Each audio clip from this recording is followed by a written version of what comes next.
Hello, and welcome back to the second video in this part of my series. In the last video, we set up the targets to be used in our iSCSI setup.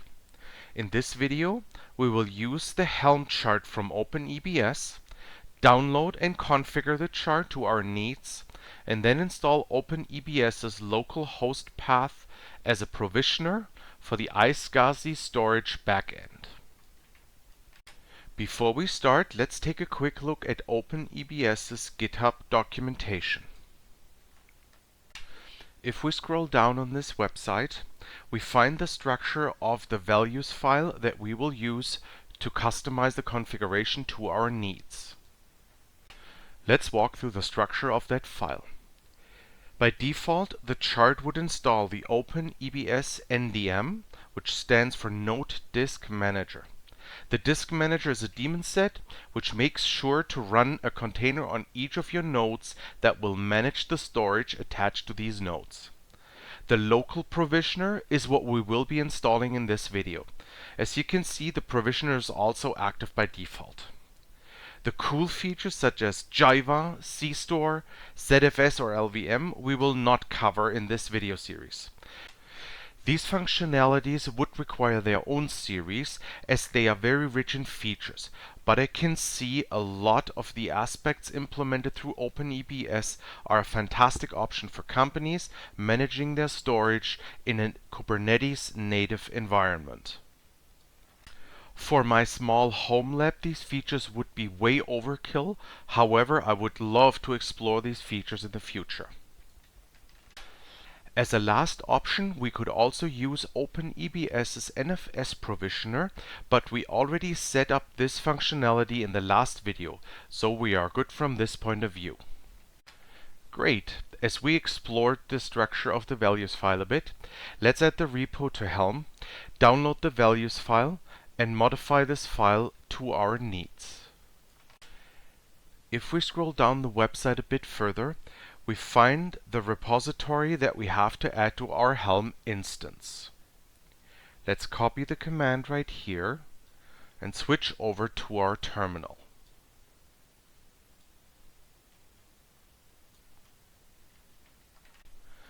Let's paste the command in our terminal and hit enter. As the repo is added, let's update our repositories. Helm repo update. To make sure everything works, let's search the repository helm search repo obenebs. We find only one chart, for which we will now download the values file. To save the values file, we're going into our Kubernetes setup folder, which we created earlier. We'll take a look what we have in this folder, and we're going to create a new folder now, 404 obenebs. We change into this directory, and now we're going to download this values file.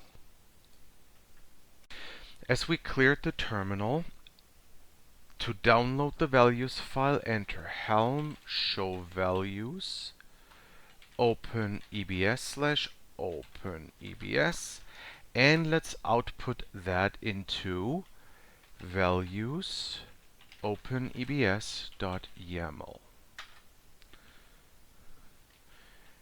We're going to enter the file vim values-openebs.yaml, and now adjust the values to our needs. If you remember the documentation describing the values file to start off with the Node Disk Manager NDM followed by the local provisioner, that's what we should find in the beginning. However, of course, the values file contains additional information, such as if you want to create an RBAC role, a service account, and if you want to use the legacy applications. We will leave those as a default, and we will not activate the legacy solution as we're not going to use it, and we're only going to find the start of the definitions that we're looking for, such as the node disk manager and the local PV provisioner. So let's scroll down in the file and find the options we're looking for.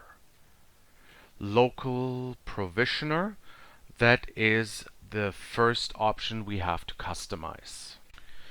As you can see, the local provisioner is enabled by default, so we don't have to change anything. We'll use the image 3.4, enable device class true, enable host path true, and sets the default directory used by the provisioner to provision host path volumes. If you remember back at our previous video, we have to change this option to mnt/iscsi because we want that provisioner to provision storage for a cluster in this directory, which is the iscsi, which is using the image targets we set up. Right, let's scroll further down and see what else we need. Wait for bd bind timeout, retry count.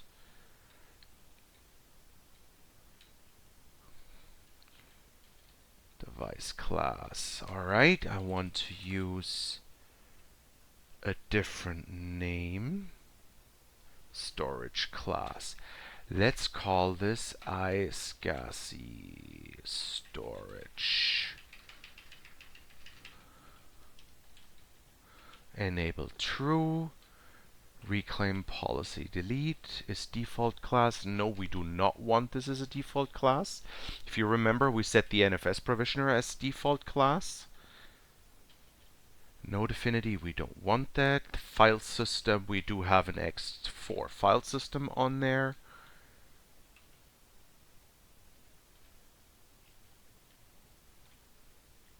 Default class.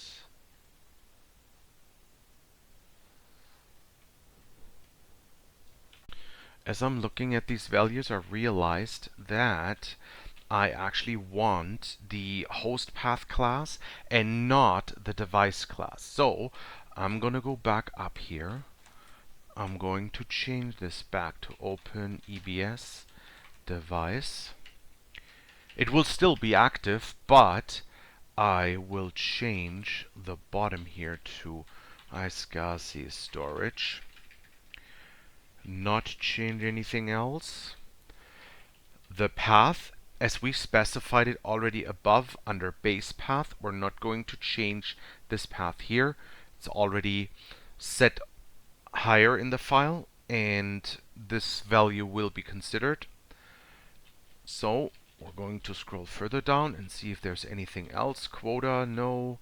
Ext4 snapshot operator is going to be active as well. However, that should be all we have to do, because if you remember back, the other provisioners are not active by default, so we're not going to change anything else, and just going to write and quit this file. As we configured the values file, let's go ahead and create a new namespace for our deployment. To do that, we enter kubectl, create namespace, openebs. Kubectl get namespaces, and our openebs namespace was created. Let's now deploy openebs and test the provisioner. To install the openebs provisioner, we have to use helm install openebs openebs/openebs -f values.yaml and the namespace openebs. Alright, helm is doing something. As soon as we can, it is being installed. So let's watch kubectl get all -n openebs and watch the deployment start up. As mentioned before, Node Disk Manager is a daemon set, which means on all the nodes that we have, and we have 4 worker nodes, on each node one of those NDMs, Node Disk Managers, is going to run. As you can see, we have 4 of those. We have an operator and the local provisioner. So let's watch, and then we will go into testing the deployment.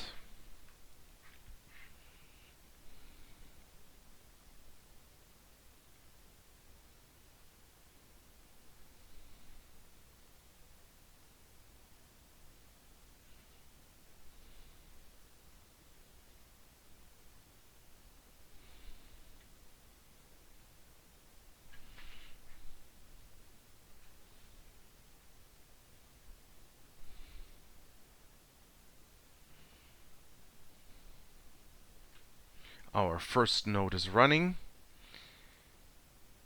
The second one is running. We have a container creation. Third node is running. Fourth.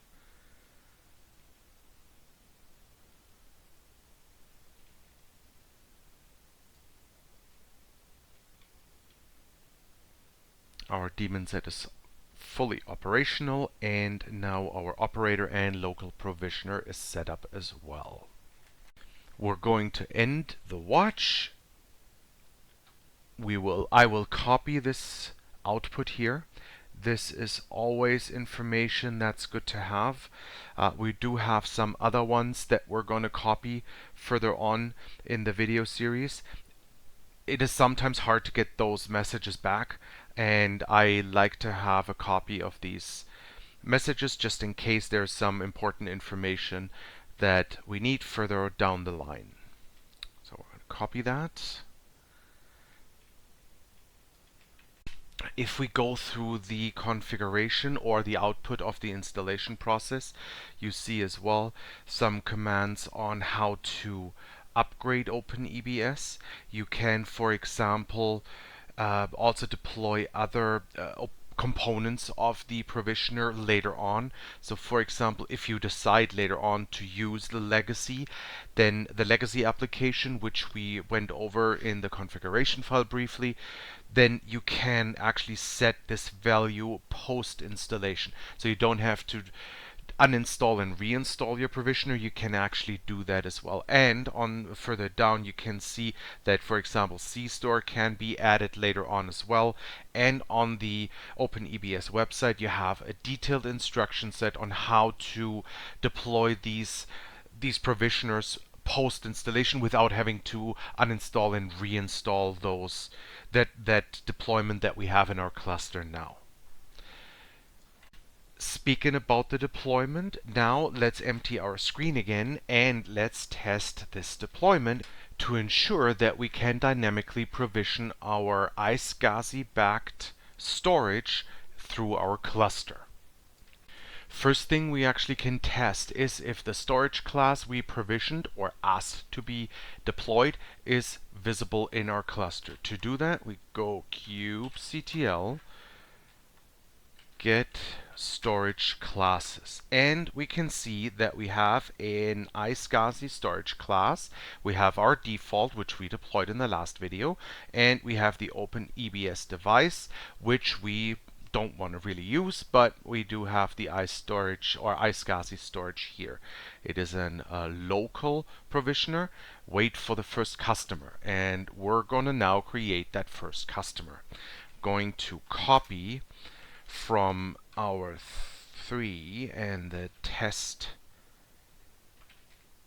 pod YAML, and we want to copy that here. We want to copy as well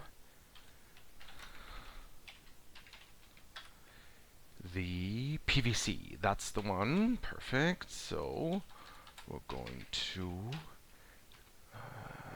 test PVC. Now we should have both here, and we're going to start with a PVC.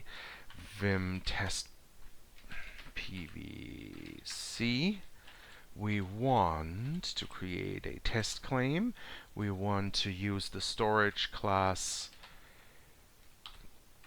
iSCSI storage. Read write once, 500 megabyte, good enough, write and quit. Now, we're going to deploy this first file, the pvc kubectl apply-f test pvc.yaml, and we're now going to pull up the storage classes again and see if wait for first customer actually is disappeared and what the status is. Okay, that status is still the same. kubectl get pvc. We have an iSCSI storage provisioned and it is still pending. Okay, it is unfortunately still only pending.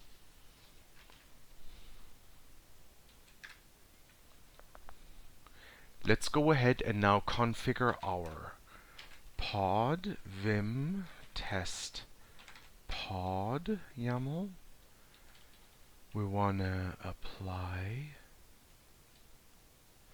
It's not NFS, it's iSCSI PVC.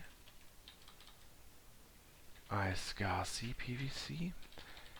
This name does not really matter. The most important name is the test claim, which is our persistent volume claim. The iSCSI is just used internally to this file here, and this box or the container we're going to set up. And with that, that should already be the changes we want. Write and quit. kubectl apply-f test pod YAML. kubectl get all get all. Test pod pending. Still pending. I assume we will not get a successful result. Describe test pod. Describe pod test pod.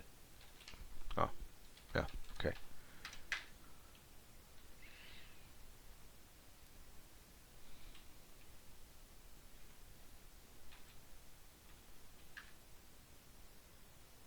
Completed.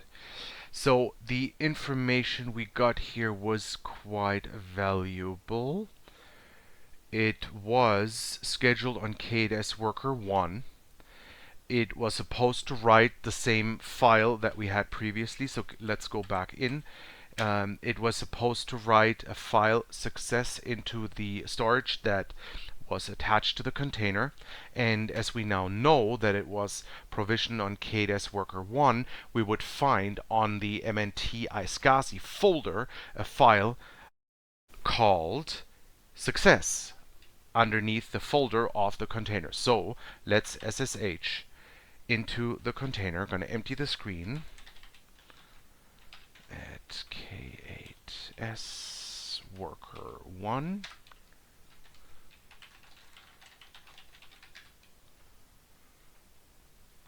And now let's ls mnt iSCSI.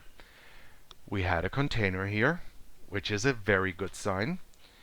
PVC, and we have a file success, which means our provisioner, our dynamic provisioner, to provision the iSCSI storage that we set up in our cluster works, and we can use that storage for future deployments. Let's clean up our deployment and all the files we deployed to our cluster. First thing we're going to do, we're going to log out of this node. Then we will kubectl delete -f test pod YAML.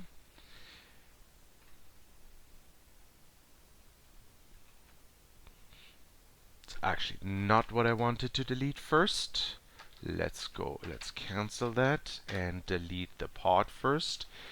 And now let's delete that. It was not found, so it was deleted as well.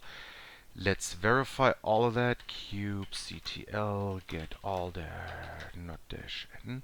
All right, we have no deployment in our default. Let's go kubectl get pvc.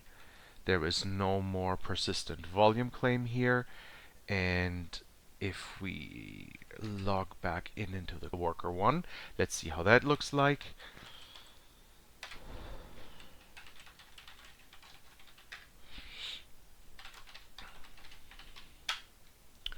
The storage was deleted as well.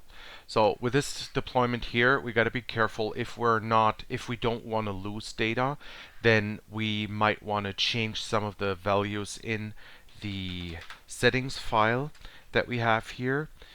Vim.